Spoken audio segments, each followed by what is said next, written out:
Hello friends, welcome to super coaching ANM GNM. Super coaching ANM GNM সকলকে স্বাগত জানাই। ANM GNM 2024-এর যে form fill up শুরু হয়ে গেছে, তাদের সেই পরীক্ষাটাকে উদ্দেশ্য করে আমরা জীবনবিজ্ঞানের প্র্যাকটিস সেট করছিলাম। তো একটা প্র্যাকটিস সেট আমাদের করা হয়েছে, তার মাঝে কিছুদিন বন্ধ ছিল। তো আজকে আমি আবার প্র্যাকটিস সেট 2টা নিয়ে এসেছি। আর এই কোশ্চেনগুলোর পিডিএফ তোমরা যারা নিতে চাও তারা ডিসক্রিপশনে টেলিগ্রাম গ্রুপের লিঙ্ক রয়েছে, সেখানে জয়েন করবে। সেখানে সবটা যতটা ক্লাস হবে সবটা পিডিএফ সেখানে দিয়ে দেব। চলো আমরা আজকের ক্লাসটা শুরু করি। 1 নম্বর কোশ্চেন দেখো, কোন ভিটামিনটি থায়ামিন নামেও পরিচিত? অপশান রয়েছে vitamin B2, vitamin B3, vitamin B1, vitamin B12। তো এখানে থায়ামিন বলা হয় ভিটামিন B1কে, ভিটামিন B1কে থায়ামিন বলা হয়। তারপর বলছে ভিনেগারে উপস্থিত অ্যাসিডের রাসায়নিক নামকে ড্যাশ বলা হয়। তো ভিনিগারে উপস্থিত nitric acid, acetic acid, formic acid, malic acid. তো ভিনিগারে যে অ্যাসিড থাকে তাকে বলা হয় অ্যাসিটিক অ্যাসিড।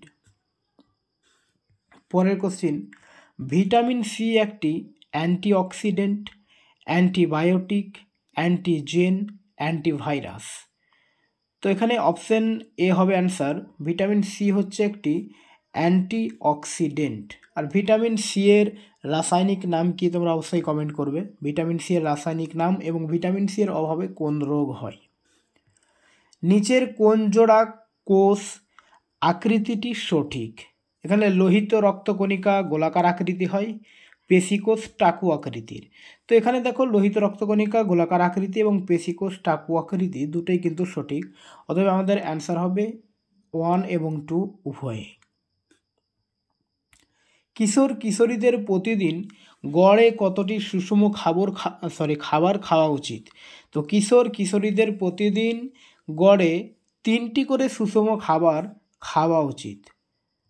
3টি করে সুষম খাবার খাওয়া উচিত। ড্যাশ শুধুমাত্র উদ্ভিদ কোষে উপস্থিত থাকে? Mitochondria, nucleus, Golgi body, plastid. তো প্লাস্টিড শুধুমাত্র উদ্ভিদ কোষে থাকে। প্লাস্টিড শুধুমাত্র উদ্ভিদ কোষেই থাকে। পরের কোশ্চেন দেখো, ড্যাশ প্রকৃতির একটি কার্যকরী একক হিসাবে কল্পনা করা যেতে পারে যেখানে জীবন্ত প্রাণীরা নিজেদের মধ্যে এবং পার্শ্ববর্তী শারীরিক পরিবেশের সাথেও যোগাযোগ করে। তো এখানে ড্যাশে কি বসবে? একটি পরিবার, একটি মহাবিশ্ব, একটি বাস্তুতন্ত্র, একটি পশুপাল।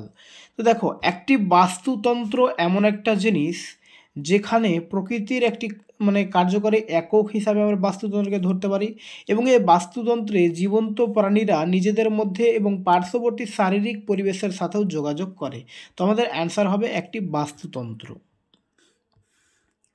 সাইক্লোস্টোমগুলি চলবিহীন মেরুদণ্ডী প্রাণী, প্রোটোকর্ডেটস, মোলাস্কা, আর্থ্রোপোডা। তো এখানে সাইক্লোস্টোমগুলি হচ্ছে একটি চলবিহীন মেরুদণ্ডী প্রাণী। মেরুদণ্ডী প্রাণী।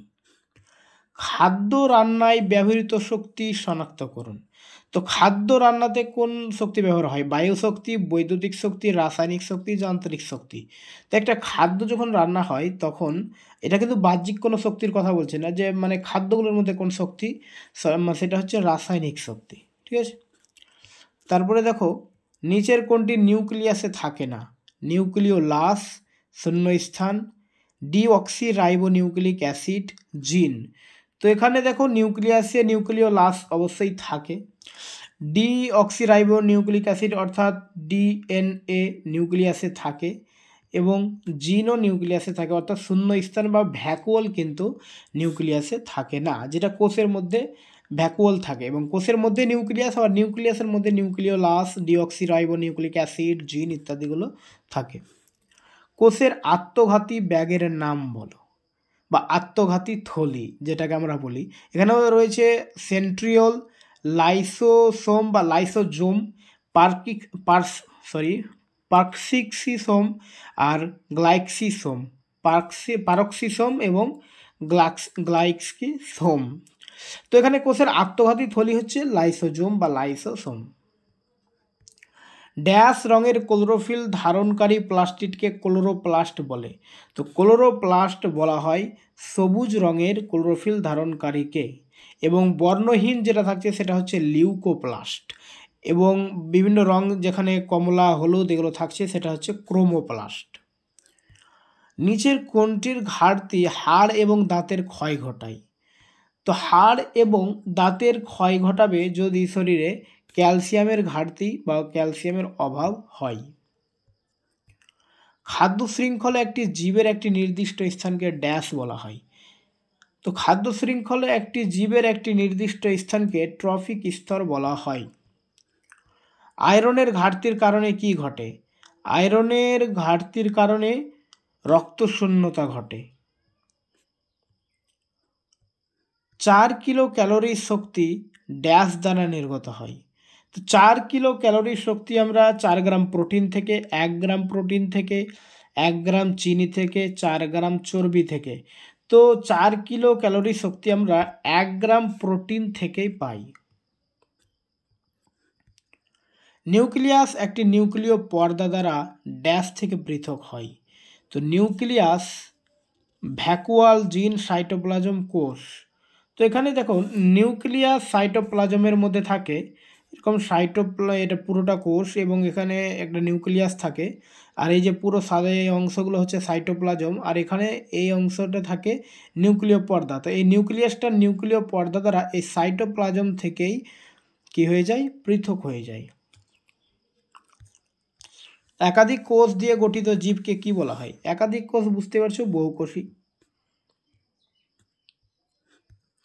নিচের 4টির মধ্যে 3টি স্তন্যপায়ী প্রাণীর উদাহরণ এবং তাই একটি দল গঠন করে, কোনটি সেই দলের অন্তর্ভুক্ত নয়? এখানে কোশ্চেনটা বলছে যে 4টি এখানে যে প্রাণী রয়েছে তার মধ্যে 3টি কিন্তু স্তন্যপায়ী, এবং তার মধ্যে কোনটি স্তন্যপায়ী নয় আমাদের খুঁজতে হবে, একটি কিন্তু স্তন্যপায়ী নয়। এই যে প্লাটিপাস, পেঙ্গুইন, ক্যাঙ্গারু, উড়ন্ত শিয়াল। তো এখানে দেখো প্লাটিপাস স্তন্যপায়ী, ক্যাঙ্গারু স্তন্যপায়ী, উড়ন্ত শিয়াল স্তন্যপায়ী, সুতরাং অপশন হবে পেঙ্গুইন। অ্যান্সার হচ্ছে পেঙ্গুইন, যেটা স্তন্যপায়ী নয়। পাতার কোষে প্লাস্টিড কোথায় পাবেন? কোষ প্রাচীরে, সাইটোপ্লাজমে, নিউক্লিয়াস, কোষের ঝিল্লি। আমরা জানি উদ্ভিদ কোষে বা পাতার কোষে কিন্তু প্লাস্টিড থাকে, কিন্তু সেটা কোথায় থাকে? সেটা সাইটোপ্লাজমে থাকে। যে সমস্ত উদ্ভিদের দেহের নকশা ভালোভাবে আলাদা করা হয় না তারা এই গ্রুপে পড়ে। এই গ্রুপের উদ্ভিদকে সাধারণত শৈবাল বলা হয়। এই দলটি হলো জিমনোস্পার্ম, টেরিডোফাইটস, থ্যালোফাইটস, ব্রায়োফাইটস। তো শৈবাল হচ্ছে থ্যালোফাইটসের উদাহরণ।